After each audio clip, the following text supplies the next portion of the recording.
الحمد لله نحمده ونستعينه ونستغفره ونؤمن به ونتوكل عليه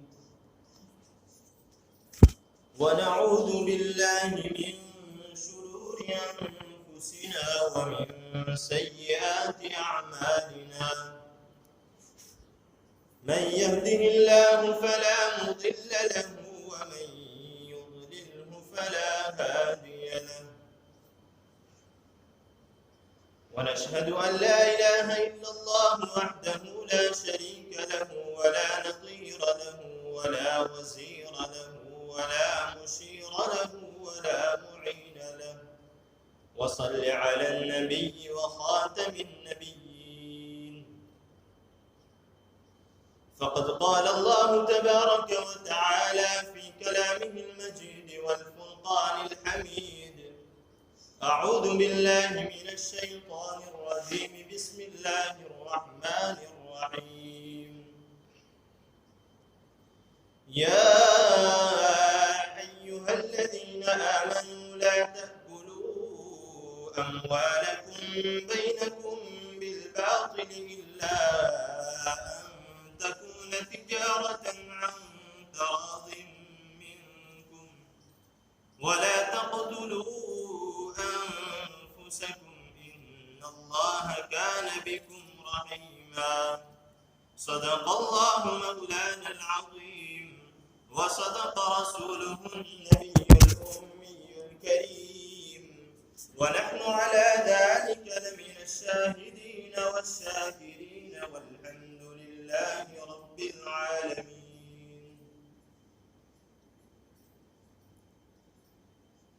محترم بزرگان دین، میرا عزیز ساتھیوں اور قابل احترام علماء کرام، آج میں آپ حضرات کے درمیان بہت ہی اہم عنوان کو لے کر حاضر ہوا ہوں، اور وہ ہے حقوق العباد کی اہمیت، اپنے معاملات کی صفائی۔ آج ہمارا حال یہ ہے کہ ہم نمازیں تو خوب ادا کرتے ہیں، روزے بھی رکھتے ہیں، زکوٰۃ بھی ادا کرتے ہیں، اگر استطاعت ہے تو حج بھی کرتے ہیں، لیکن ہمارا ذہن اس بات کی طرف متوجہ نہیں ہوتا کہ ہماری زبان کے ذریعے، ہمارے ہاتھوں کے ذریعے اپنے کسی مسلمان بھائی کو تکلیف پہنچ رہی ہے، ہماری زبان اپنے کسی مسلمان بھائی پر الزام لگا رہی ہے، ہماری زبان اپنے کسی مسلمان کی غیبت کر رہی ہے، ہمارے ہاتھ اپنے کسی مسلمان کے مال پر ناجائز طریقے سے قبضہ کر رہے ہیں۔ بس اسی عنوان کے تحت آپ حضرات کے درمیان چند باتیں عرض کروں گا۔ سب سے پہلے اللہ تبارک و تعالیٰ سے دعا کرتا ہوں، اللہ تبارک و تعالیٰ جو باتیں کہی جائے مجھے سب سے پہلے اپنی زندگی میں لانے کی توفیق نصیب فرمائے، اور آپ حضرات کو بھی عمل کی توفیق نصیب فرمائے۔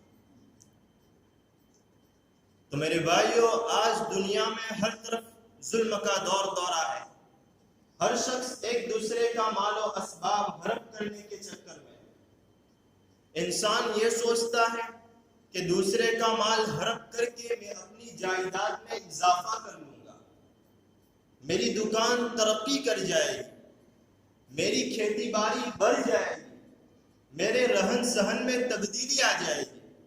حالانکہ انسان یہ نہیں سوچتا کہ دوسرے کا مال اپنے مال میں ملا کر، دوسرے کا کھیت اپنے کھیت میں شامل کر کے وہ اپنے آپ کو جہنم کی دہتی ہوئی آگ کا مستحق بنا رہا ہے۔ انسان یہ سوچتا ہے کہ دوسرے کا کھیت غصب کر کے میں نے اپنے کھیت کی مقدار میں اضافہ کر لیا، حالانکہ اس نے اپنے کھیت کی مقدار میں اضافہ نہیں کیا، بلکہ اس نے اپنے لیے جہنم کے انگاروں کی مقدار میں اضافہ کیا۔ انسان یہ سوچتا ہے کہ دوسروں کے روپیے پیسے نہ دے کر میں نے اپنے آپ کو ظاہری نقصان سے بچا لیا، حالانکہ اس کی اس حرکت کی وجہ سے ابدی دنیا کا نقصان یعنی آخرت کا نقصان اس کا مقدر بن چکا ہے۔ انسان یہ سوچتا ہے کہ دوسروں پر ظلم و زیادتی کر کے میں اپنے جاہ و حشم اور اقتدار میں اضافہ کر رہا ہوں، اپنی معیاری زندگی کو بلند سے بلند تر کر رہا ہوں، حالانکہ اس کے یہ تمام افعال جہنم کے شعلوں کا لباس پہنا ہے۔ افسوس افسوس، آج کا انسان کس قدر ناداں ہے، جن چیزوں کو وہ اپنے فائدے کا سودا سمجھتا ہے سراسر وہ گھاٹے کا سودا ہے، مگر اسے سمجھ میں نہیں آتا۔ اسے دوسروں پر ظلم و زیادتی کرتے ہوئے لطف آتا ہے، وہ دوسروں کا مال ہڑپ کر کے خوش ہوتا ہے، وہ دوسروں کی جائیداد پر ناجائز قبضہ کر کے اپنی عقل مندی کی داد حاصل کرنا چاہتا ہے، اور وہ بھول جاتا ہے کہ وہ یہ کام کتنا خطرناک ہے اور کتنا خوفناک ہے وہ راستہ جس پر وہ چل رہا ہے۔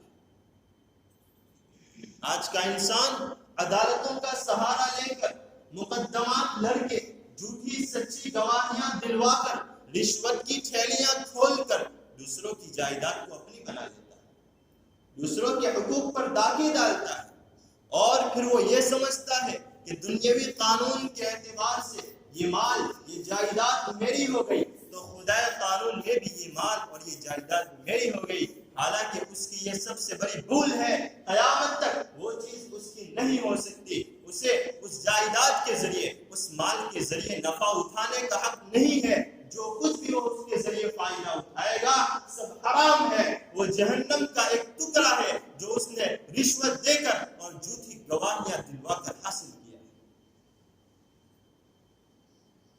ایک مرتبہ اللہ کے رسول صلی اللہ علیہ وسلم نے صحابہ کرام سے دریافت کیا کہ میرے صحابہ بتاؤ مفلس کون ہے؟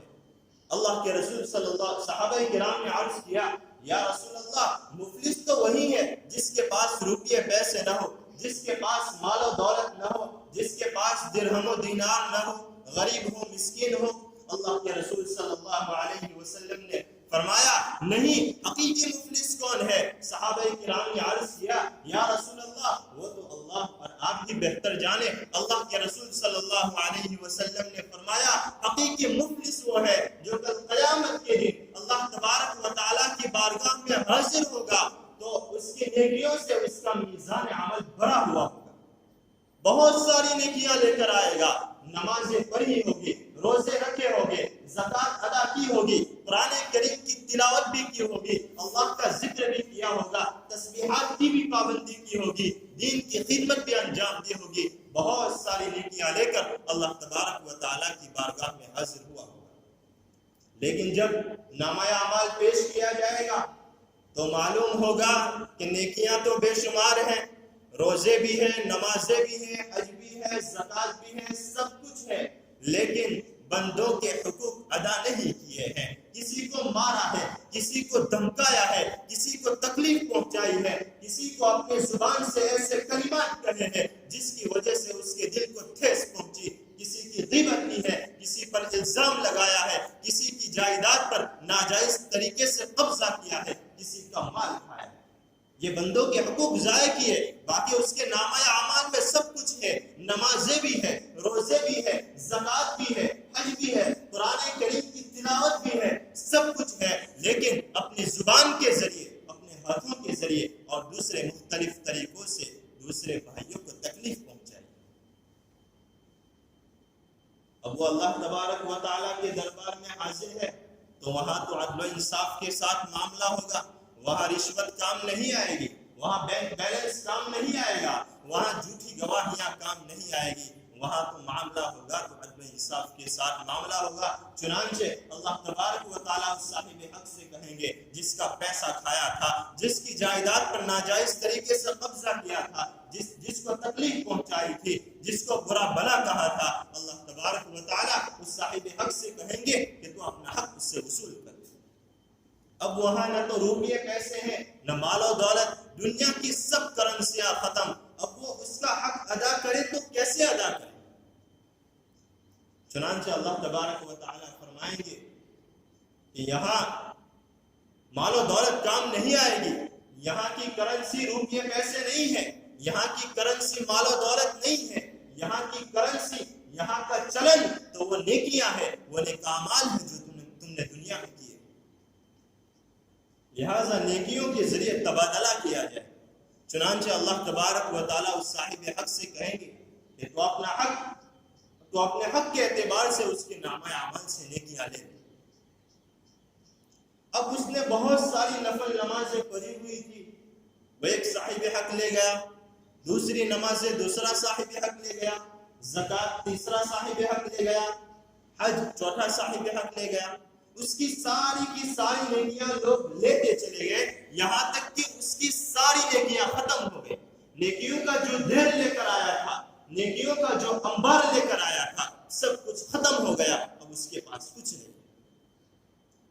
پھر بھی کچھ لوگ کھڑے ہیں، اللہ تبارک و تعالیٰ سے شکایت کر رہے ہیں، یا اللہ ہمارا بھی تو مال کھایا تھا، ہم پر بھی تو تہمت لگائی تھی، ہماری جائیداد پر بھی تو ناجائز قبضہ کیا تھا، ہمارا بھی تو حق دلوائیے. اب اس کے نامہ اعمال میں کچھ بھی نہیں ہے، سب کچھ ختم ہو گیا ہے. جو نیکیوں کا ڈھیر لے کر آیا تھا، جو ساری عبادتیں تھیں، سب کچھ لوگ لے کر چلے گئے. جو صاحب حق تھے وہ لے کر چلے گئے. اللہ تبارک و تعالیٰ فرمائیں گے اب تو ایک ہی راستہ ہے کہ تمہارے نامہ اعمال کے اندر جو گناہ لکھے ہوئے ہیں ان کو مٹا دیا جائے اور اس کو اس کے نامہ اعمال میں ڈال دیا جائے. تو میرے پیارو اللہ کے رسول صلی اللہ علیہ وسلم نے فرمایا حقیقی مفلس وہ ہے جو کل قیامت کے دن بہت ساری نیکیاں لے کر آئے گا، لیکن جب جائے گا تو لوگوں کے گناہوں کا بوجھ لے کر جائے گا.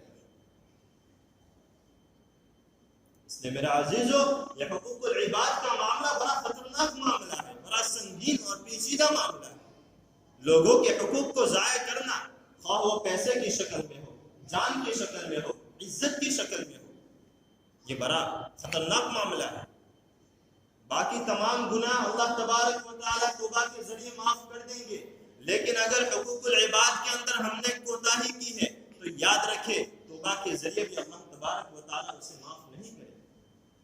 مثال کے طور پر ایک آدمی شراب پیتا ہے، جوا کھیلتا ہے، نعوذ باللہ زنا کا ارتکاب کر رہا ہے، گناہ کبیرہ کا ارتکاب کر رہا ہے، لیکن جب ایک مرتبہ اللہ تبارک و تعالیٰ کے دربار میں حاضر ہو کر صدق دل سے، سچے دل سے توبہ کرتا ہے اور کہتا ہے استغفر اللہ ربی من کل ذنب واتوب الیہ، تو اللہ کے رسول صلی اللہ علیہ وسلم فرماتے ہیں التائب من الذنب کمن لا ذنب له. جو شخص ایک مرتبہ اپنے گناہوں سے تائب ہو جائے، جو شخص ایک مرتبہ اپنے گناہوں سے توبہ کر لے، تو پھر وہ ایسا ہو جاتا ہے جیسا کہ اس نے گناہ کیا ہی نہیں. اللہ تبارک و تعالیٰ اس کے سب گناہوں کو معاف کر دیتے ہیں.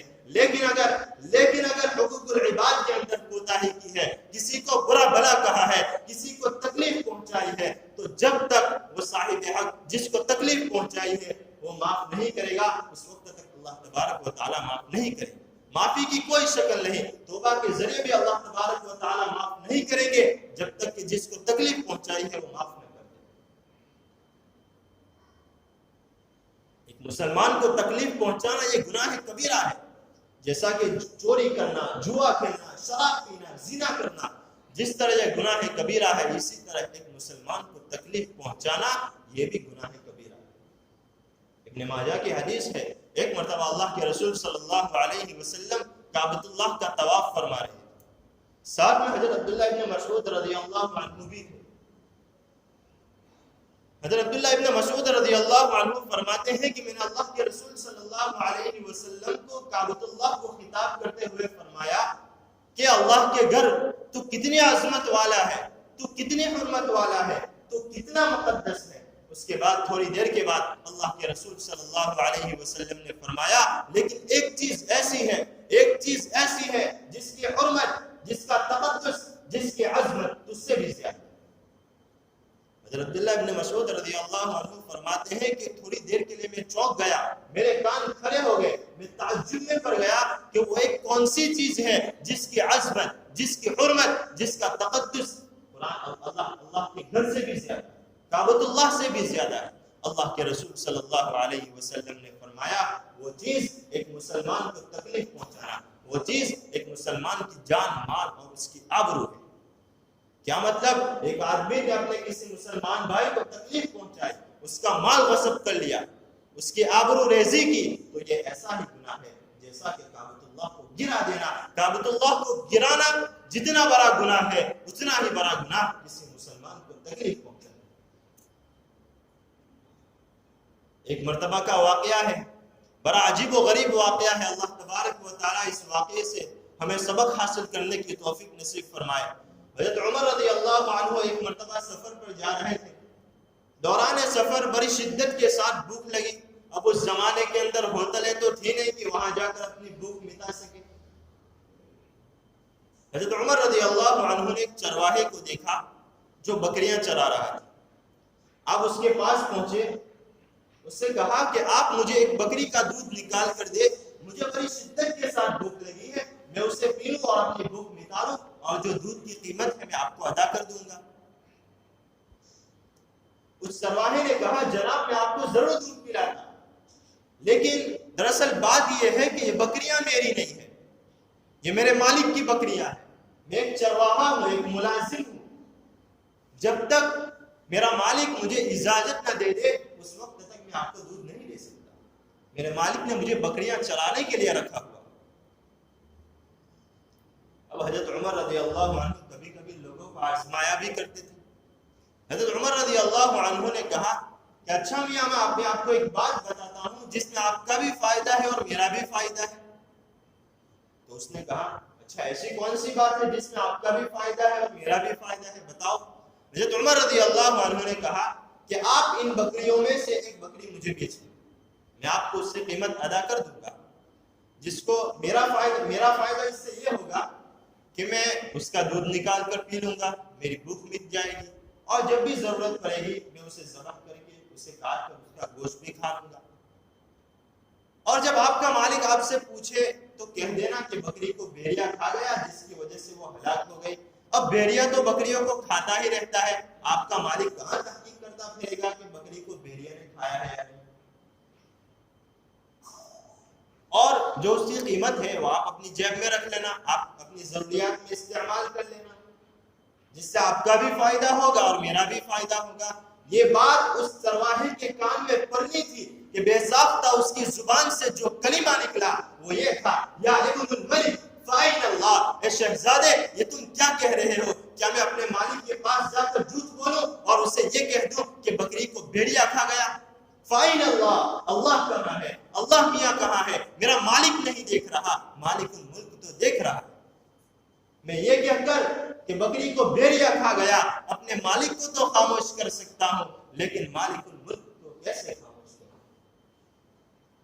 حضرت عمر رضی اللہ عنہ نے فرمایا جب تک تجھ جیسے انسان اس امت کے اندر موجود ہے اس وقت تک اس امت میں کوئی فساد نہیں آ سکتا۔ جن کے اندر اللہ تبارک و تعالیٰ کے سامنے جواب دہی کا احساس موجود ہو، جب تک وہ احساس باقی رہے گا دنیا میں امن و سکون قائم رہے گا۔ جب یہ احساس ختم ہو جائے گا تو انسان نہیں بلکہ درندہ بن جائے گا۔ آج کل نظر آ رہا ہے کہ انسان نہیں بلکہ بھیڑیا ہے، دوسروں کی کھال نوچنے کی فکر میں لگا ہوا ہے، دوسروں کی جائیداد پر ناجائز قبضہ کرنے کی فکر میں لگا ہوا ہے، دوسروں کی بوتیاں نوچنے کی فکر میں لگا ہوا ہے، دوسروں کی مال و دولت پر نظر رکھے ہوئے۔ اللہ کے رسول صلی اللہ علیہ وسلم نے فرمایا من اخذ شبرا من الارض ظلما فانه يطوقه يوم القيامه من 7 ارض، جس شخص نے یہاں دنیا میں اپنے کسی بھائی کی ایک بارش سے زمین بھی ظلم ہڑپ کر لی، کل قیامت کے دن اللہ تبارک و تعالی اس کو 7 زمینوں کا توق پہنائے گا۔ اس لیے میرے بھائیو آج موقع ہے، ہم اس موقع کو غنیمت جانیں اور ہم سے حقوق العباد میں جو کوتاہیاں ہوئی ہیں اس کی یہی معافی طلب کرا دیں۔ ہم نے کسی بھائی کی غیبت کی ہو، کسی پر الزام لگایا ہو، کسی کو گالی دی ہو، کسی کی جائیداد پر ناجائز طریقے سے قبضہ کیا ہو، کسی کا مال ہڑپ کیا ہو، اگرچہ وہ مال معمولی ہی کیوں نہ ہو اسے واپس کر دو، اور اگر وہ بھائی زندہ نہ ہو تو اس کے ورثاء کو دے دو، بالفرض اگر اس کے وارث بھی نہ ہو تو اسے صدقہ کر دو، مگر بہرحال اسے اپنے پاس نہ رکھو اور اللہ تبارک و تعالی سے سچے دل سے توبہ کرو۔ اللہ تبارک و تعالی غفور الرحیم ہے، امید ہے کہ معاف کر دیں گے۔ آج کل ہماری قوم کیوں منتشر ہے؟ ہماری قوم پر کیوں حالات آ رہے ہیں؟ غیروں نے ہماری قوم کو کیوں نشانہ بنایا ہوا ہے؟ یہ اس وجہ سے کہ ہمارے اندر اختلاف نے جڑ پکڑ لی۔ ہمارا ایک مسلمان بھائی کسی فن کے اندر، کسی لائن کے اندر آگے بڑھ رہا ہے، ترقی کر رہا ہے، تو دوسرا پیچھے سے ٹانگ کھینچتا ہے۔ حالانکہ دعا کرنی چاہیے اللہ تبارک و تعالیٰ اس کو اور ترقیات سے نوازے، لیکن نہیں، اس کی ٹانگ کھینچتا ہے اور کہتا ہے کہ وہ کیسے مجھ سے آگے بڑھ جائے، میں کیوں پیچھے رہ جاؤں۔ یہی اختلاف کا سبب ہے کہ غیروں نے ہمارے قوم کو نشانہ بنایا ہوا ہے۔ اس لیے میرے بھائیوں، اتفاق پیدا کرو اپنے اندر، اور آج ارادہ کر کے اٹھو کہ ہم نے حقوق العباد میں جو کوتاہیاں کی ہیں اس سے ہم معافی تلافی کر لیں۔ آج ہمارا بھائی یہ بھی کہتا ہے کہ اگر میں نے معافی مانگنے میں پہل کر لی تو لوگ کیا کہیں گے، میری عزت چلی جائے گی، محلے والے کیا کہیں گے۔ ارے میرے بھائیوں، عزت جانے ہے تو جانے دو، اللہ تبارک و تعالیٰ کل قیامت کے دن تمہیں سرخرو فرمائے گا۔ اس لیے میرے بھائیوں، آج ارادہ کر کے اٹھو کہ ہم نے جن بھائیوں کو تکلیف پہنچائی ہے، جن کی غیبت کی ہے، جن کا مال حرام کیا ہے، انشاءاللہ ہم ان سے معافی تلافی کر لیں گے۔ اور ایک آخر میں ایک بات یاد رکھو، دل کے کانوں سے سن لو، اگر ہم نے اس موقع کو غنیمت نہ جانا اور ہم نے معافی تلافی نہیں کی تو یاد رکھے کل قیامت کے دن یہ ہماری ڈھیر ساری نمازیں، حج، روزہ، زکات کچھ کام نہیں آئے گا۔ یہ ہماری عبادتیں کل قیامت کے دن حقوق العباد کے سامنے بالکل بے حیثیت بن کر رہ جائے گی، اور ہمیں کل قیامت کے دن اپنے سے زیادہ کوئی مخلص نظر نہیں آئے گا۔ اللہ تبارک و تعالیٰ ہماری حفاظت فرمائے۔ لیکن میں اللہ تبارک و تعالیٰ سے دعا کرتا ہوں، اللہ تبارک و تعالیٰ ہمیں اپنے معاملات کو صاف رکھنے کی توفیق نصیب فرمائے۔ جو باتیں کہی گئی اللہ رب العزت سب سے پہلے مجھے اپنی زندگی میں لانے کی توفیق نصیب فرمائے، اور آپ حضرات کو بھی عمل کی توفیق نصیب فرمائے۔ آمین۔ وآخر دعوانا